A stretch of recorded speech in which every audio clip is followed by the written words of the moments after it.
ಸುಖಿ ಭವ. ಬಾಂಧವರೇ, ಏನು ನಮ್ಮ ಚಿತ್ರದುರ್ಗ ಜಿಲ್ಲೆಗೆ ಭದ್ರಾ ಮೇಲ್ದಂಡೆ ಯೋಜನೆ ಜಾರಿಯಾಗಬೇಕು, ಹಣ ಬಿಡುಗಡೆ ಮಾಡಿ ಕೂಡಲೇ ಕಾಮಗಾರಿ ಮುಗಿಸಿ ನಮ್ಮ ಎಲ್ಲ ಕೆರೆಗಳು ನೀರು ತುಂಬಿಸಬೇಕು ಅಂತಂದೇಳಿ ನಾವು ನಿರಂತರ ಹೋರಾಟಗಳನ್ನ ಈಗ 3-4 ತಿಂಗಳಿಂದ ಮಾಡ್ತಾ ಬಂದ್ವಿ. ಆದರೆ ಎಲ್ಲ ತಾಲೂಕುಗಳಲ್ಲೂ ಧರಣಿ ಮಾಡಿದ್ವಿ, ಎಲ್ಲ ತಾಲೂಕುಗಳಲ್ಲೂ ಬಂದ್ ಮಾಡಿದ್ವಿ, ಎಲ್ಲ ತಾಲೂಕುಗಳಿಂದ ಪಾದಯಾತ್ರೆ ಬಂದ್ವಿ. 40 ಕಿಲೋಮೀಟರ್ ಪಾದಯಾತ್ರೆ ಬಂದು ಇಲ್ಲಿ ಸಮಾವೇಶ ಮಾಡಿ ಜಿಲ್ಲಾಡಳಿತಕ್ಕೆ ಮತ್ತು ಸರ್ಕಾರಕ್ಕೆ ಮನವಿ ಪತ್ರ ಕೊಟ್ವಿ. ನಮ್ಮ ಭದ್ರಾ ಮೇಲ್ದಂಡೆ ಯೋಜನೆಗೆ ಕೇಂದ್ರ ಸರ್ಕಾರ 5,300 ಕೋಟಿ ಹಣವನ್ನು ಕೊಡಬೇಕು. ರಾಜ್ಯ ಸರ್ಕಾರ ಬರುವ ಬಜೆಟ್ ಅಲ್ಲಿ 5,000 ಕೋಟಿ ಮೀಸಲಿಡಬೇಕು. ಜೊತೆಗೆ ನಮ್ಮ ಹಿರಿಯೂರು ತಾಲೂಕು ಕಲ್ವಳ್ಳಿ ಭಾಗದ 16 ಕೆರೆಗಳಿಗೆ ವಾಟರ್ ಅಲೋಕೇಶನ್ ಆಗಿದೆ, ಹಣ ಇಲ್ಲ. ಹಾಗಾಗಿ ಬರುವ ಬಜೆಟ್ ಅಲ್ಲಿ 400 ಕೋಟಿ ಹಣವನ್ನ ಮೀಸಲಿಡಬೇಕು. ಜೊತೆಗೆ ಚಿತ್ರದುರ್ಗ, ಹೊಸದುರ್ಗ, ಹೊಳಲ್ಕೆರೆ, ಚಳ್ಳಕೆರೆ, ಮೊಳಕಾಲ್ಮೂರು, ಹಿರಿಯೂರು ಎಲ್ಲ ತಾಲೂಕಿನ ಮಣ್ಣಿನ ಕೆರೆಗಳಿಗೆ ನೀರು ತುಂಬಿಸಬೇಕು. ಜೊತೆಗೆ ವಾಣಿ ವಿಲಾಸ ಜಲಾಶಯಕ್ಕೆ 5 TMC ನೀರು ಕೊಡಬೇಕು.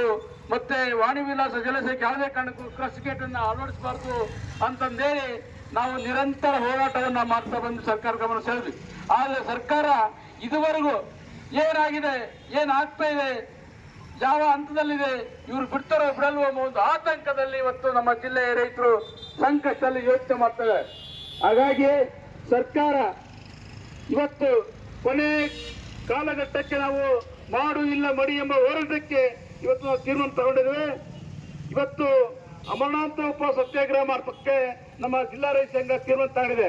ನನ್ನ ಪ್ರಾಣ ಹೋರು ಚಿಂತಿಲ್ಲ, ನಮ್ಮ ಜಿಲ್ಲೆಯ ರೈತರು ಪ್ರಾಣ ಉಳಿಬೇಕು ಅಂತಂದೇಳಿ ಇವತ್ತು ಕೊನೆ ಹೋರಾಟಕ್ಕೆ ನಾವು ತೀರ್ಮಾನ ತಗೊಂಡಿದ್ರೆ ಸರ್ಕಾರ ಕೂಡಲೇ ನಮ್ಮ ಒತ್ತಡಕ್ಕೆ ಮಣಿದು ಜಿಲ್ಲಾ ಉಸ್ತುವಾರಿ ಮಂತ್ರಿಗಳು, ನೀರಾವರಿ ಮಂತ್ರಿಗಳು, ನೀರಾವರಿ MD ಅವರು, ಜಿಲ್ಲಾಡಳಿತ ಧರಣಿ ಸ್ಥಳಕ್ಕೆ ಬಂದು ಸರ್ಕಾರದಲ್ಲಿ ಇದುವರೆಗೂ ಏನು ಬೆಳವಣಿಗೆ ಇದೆ ಮನವರಿಕೆ ಮಾಡಿ ನಮಗೆ ಒಂದು ಭರವಸೆ ಕೊಟ್ಟರೆ ಮಾತ್ರ ನಾವು ಧರಣಿಯನ್ನು ಹಿಂಪಡಿತೀವಿ. ಇಲ್ಲ ಅಂದ್ರೆ ನಾವು ಇಲ್ಲೇ ನಮ್ಮ ಪ್ರಾಣ ಬಿಡಕ್ಕೂ ತಯಾರಾಗಿ ಕೂತ್ಕೊಂಡಿದ್ವಿ.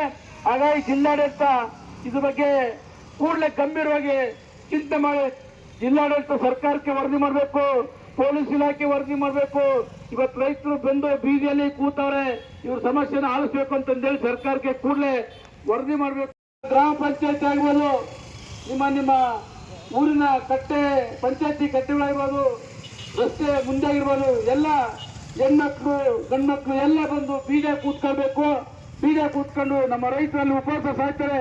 ಸರ್ಕಾರ ಸತ್ತೈತ ಬದುಕೈತೋ ಕೂಡಲೇ ಹೋಗಿ ನಮ್ಮ ರೈತರನ್ನ ಕಾಪಾಡಬೇಕು ಅಂತಂದೇಳಿ ಎಲ್ಲ ಹಳ್ಳಿಯಿಂದ ರೈತರು ಬೀದಿಗೆ ಬರಬೇಕು ಅಂತಂದೇಳಿ ನಾನಿವತ್ತು ಎಲ್ಲ ಇಡೀ ಜಿಲ್ಲೆ 6 ತಾಲೂಕಿನ ರೈತ ಸಂಘಟನೆ ಮುಖಂಡರು ಮತ್ತೆ ರೈತರು ಎಲ್ಲ ಬೇರೆ ಬೇರೆ ಸಂಘಟನೆಯವರು ಹೋರಾಟಕ್ಕೆ ಇಳಿಬೇಕು ಅಂತಂದೇಳಿ ಕರೆ ಕೊಡ್ತಾ ಕೂಡಲೇ ಜಿಲ್ಲಾಡಳಿತ ಮತ್ತು ಸಂಬಂಧಪಟ್ಟಂತ ಸಚಿವರು ಕೂಡಲೇ ಧರಣಿ ಬರಬೇಕು.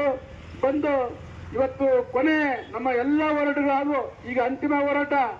ನಾವು ಯಾವುದೇ ಕಾರಣಕ್ಕೂ ಜಗ್ಗರಲ್ಲ ಬೊಗ್ಗರಲ್ಲ, ನಮ್ಮ ಪ್ರಾಣ ಕೂಡ ತಯಾರಾಗಿ ಕೂತ್ಕೊಂಡಿರೋದು.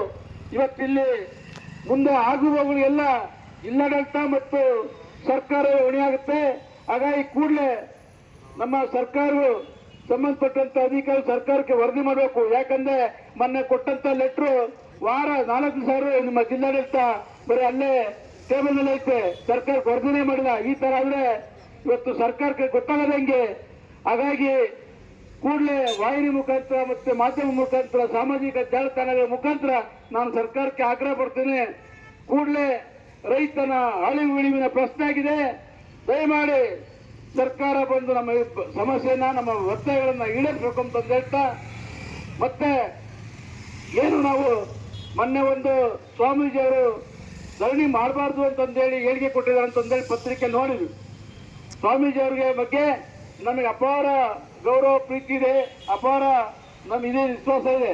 ಇವತ್ತು ಏನಾದ್ರು ರೈತ ಪರವಾಗಿ ಮಾತಾಡ್ತಕ್ಕಂಥವ್ರು, ರೈತ ಪರವಾಗಿ ಏನೋ ಸಣ್ಣ ಪುಟ್ಟ ಕೆಲಸ ಮಾಡ್ರೆ ಶಿವಕುಮಾರ್ ಸ್ವಾಮೀಜಿ ಅವರು. ಆದ್ರೆ ಇವತ್ತು ಯಾವ ದೂರದೃಷ್ಟಿ ಇಟ್ಕೊಂಡವ್ರು ದೂರದೃಷ್ಟಿ ಇಟ್ಕೊಂಡು ಹೇಳೋ ಗೊತ್ತಿಲ್ಲ, ರೈತರು ಧರಣಿ ಮಾಡ್ಬಾರಂತ ಕೆಲವು ನಮ್ಮ ಸಂಘಟನೆ ಮುಖಂಡರು ಇದ್ದಾರೆ.